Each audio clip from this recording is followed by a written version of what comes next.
Have you ever thought about a university where ancient ruins could inspire artificial intelligence? Where historical traditions actually shape the future of technology? Well, that's exactly what's happening at Aror University, and it's a story that literally connects thousands of years.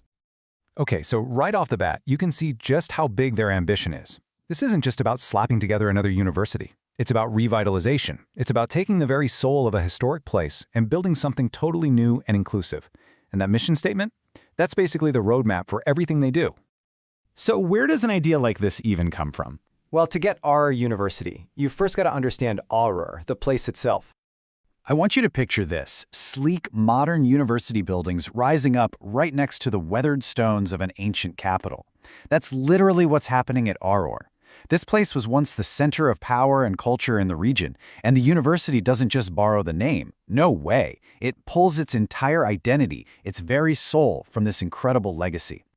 And get this, its own journey has been a whirlwind. It started out in 2013 as a college, but the vision was always much, much bigger. Fast forward to 2018, and the push was on to make it a full-fledged university. And just 2 years after that, bam! In 2020, Aror University was official, a super fast evolution for an institution with such ancient roots.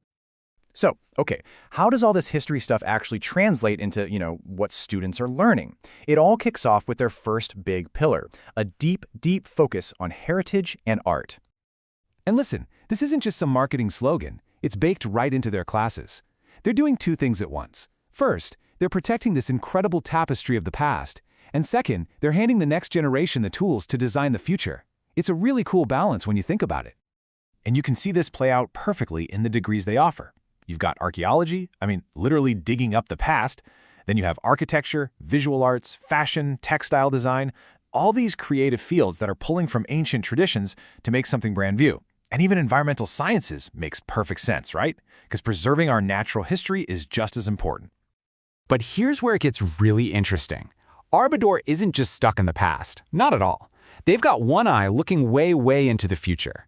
And that brings us to their second pillar, technology.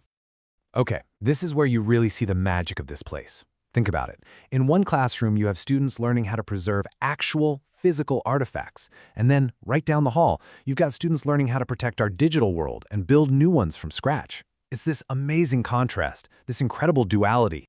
And we're not talking about a couple of intro classes here. Nope.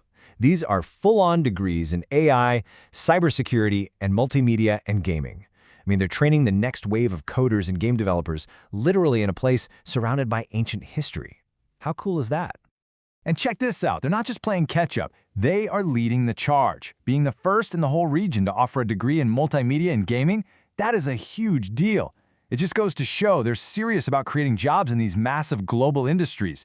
And it's another perfect example of how they mix the ancient with the cutting edge. Okay, so we've got heritage, we've got tech, but how do you take this amazing local idea and plug it into the global conversation? Well, that's where their third pillar comes in, building bridges through collaboration. Let's just start with one number: 20. That's it. That's how many strategic partnerships this university has already built. That single number tells you so much about how big they're thinking.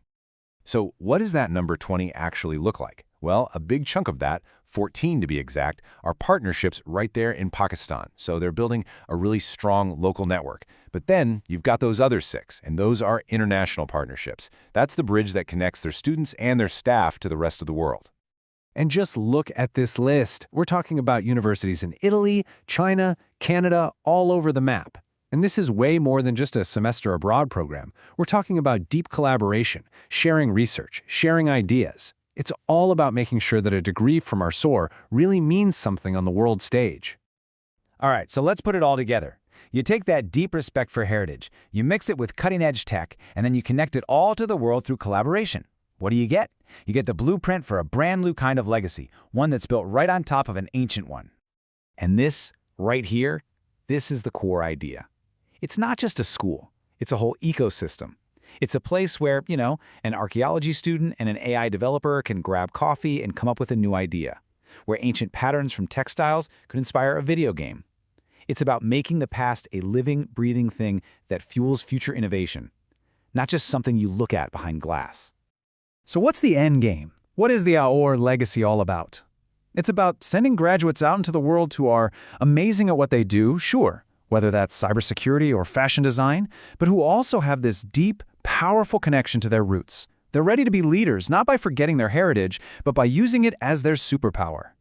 So, we're going to leave you with this question. It's kind of a challenge, but also an invitation. Aurora University has built this incredible space where the past and the future are always talking to each other. It just makes you wonder, in a place like that, where ancient ruins meet lines of code, what will you create?